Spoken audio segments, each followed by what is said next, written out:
Thank you very much. It's a pleasure to be here in a moment where, French and Italian brands are more and more connected. So it's good to share our challenges and discuss them. Just very briefly, I wanted to share with you a few data about what we are, first of all. Alta Gamma is an association that was created about 30 years ago. And it was created by some Italian brands from very different fields. There was Ferragamo, there was Gucci, there was Alessi. So Italian brands from very high positioning decided to pool together to share best practices and to face an ever-changing reality. So our mission is to protect and promote the Italian lifestyle, an Italian lifestyle that rests on very different segments. As you can see, we have 7 luxury sectors in our association. It's fashion, 30% of our brands come from fashion, but then we have design. We have food, of course, automotive, yachting, hospitality, and jewelry. This is just to give you a sense of the variety of these brands, which are the ambassadors of the Italian lifestyle worldwide.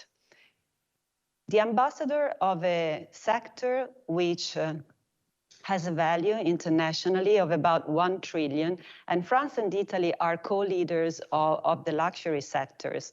A luxury sector which is facing a few challenges. And so today I wanted to focus on some of these challenges. I will discuss and go through 3 of them, the yellow one, craftsmanship, sustainability, and high-end tourism, because Alta Gamma is working today, this year, especially on these 3 challenges.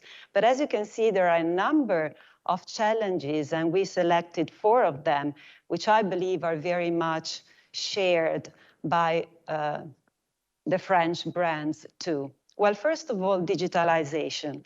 Digitalization, which is innovation. So it's a bigger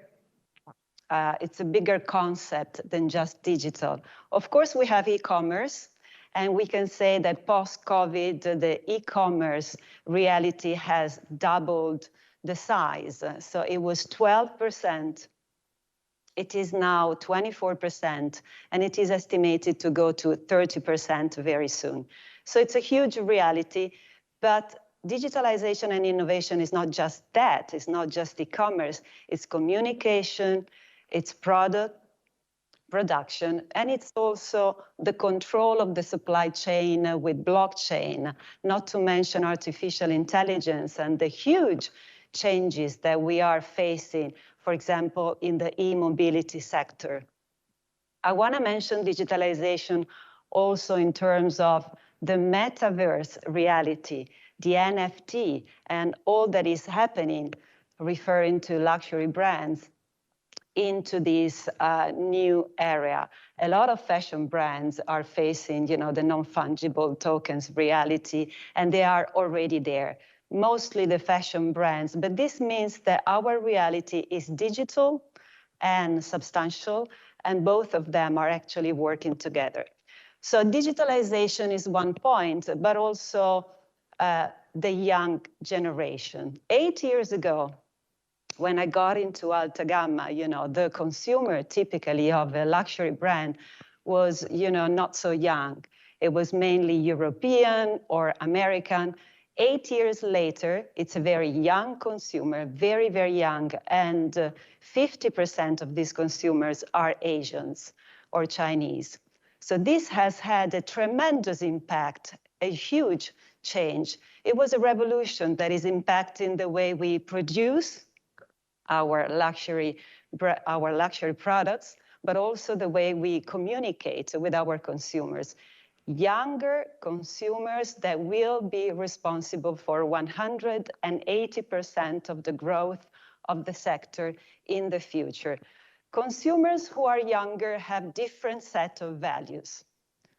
So our challenge as luxury brands is to face this new reality. Younger consumers are more sustainable. They care about, what's happening out there in the society. They are more inclusive. They think about diversity. So there's a huge change going on here. Then we have the international markets. Of course, the luxury sector has always been very international. But before, as I said, it was mainly an Anglo-Saxon world. Now it's really global. We have, 50% American consumers, which are the main bulk, and then 50% it's Asian. So we have to adapt. And Europe is leveraging very much the international travelers, but it's a bit in between.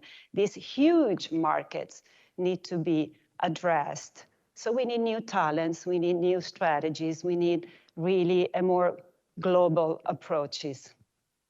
And finally, being contemporary is very linked to the younger generation. It does mean to change. The luxury world was based on heritage, it will always be, but it also needs to be very innovative and contemporary. It's a fluid world that needs to change, and we've seen post-COVID how many changes have been accelerated. Going to some of the issues in yellow that I wanted to mention. The first one is craftsmanship, because of course the high-end and luxury world rests very much on the savoir-faire, and I use here a French word because they were the first to actually impose this. And highly skilled workforce is at the core, at the heart of luxury. We need to preserve this European heritage. We need to be aware that this is an essential leverage that we have as Europeans. And we need to attract young talents to these professions, because what is happening today, especially in Italy, but I have to say it's a European challenge, that many young generations do not see, the savoir-faire, the manufacturing job as a career. So we have to raise the awareness about these career opportunities. And that is what Alta Gamma is doing. These are the number of clusters that are present in Italy, just to give you a sense of how much this is relevant for the luxury world and how deeply rooted all of these clusters are in all the nations, especially in Italy, because Italy has, is renowned for a highly skilled production centers, but also everywhere.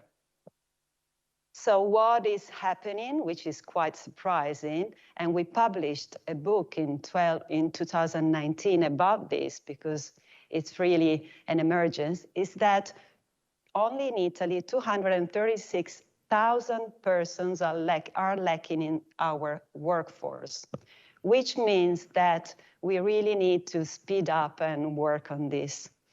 That's why we launched a new program where 17 of our brands have decided to adopt a manufacturing schools to really solve the issue.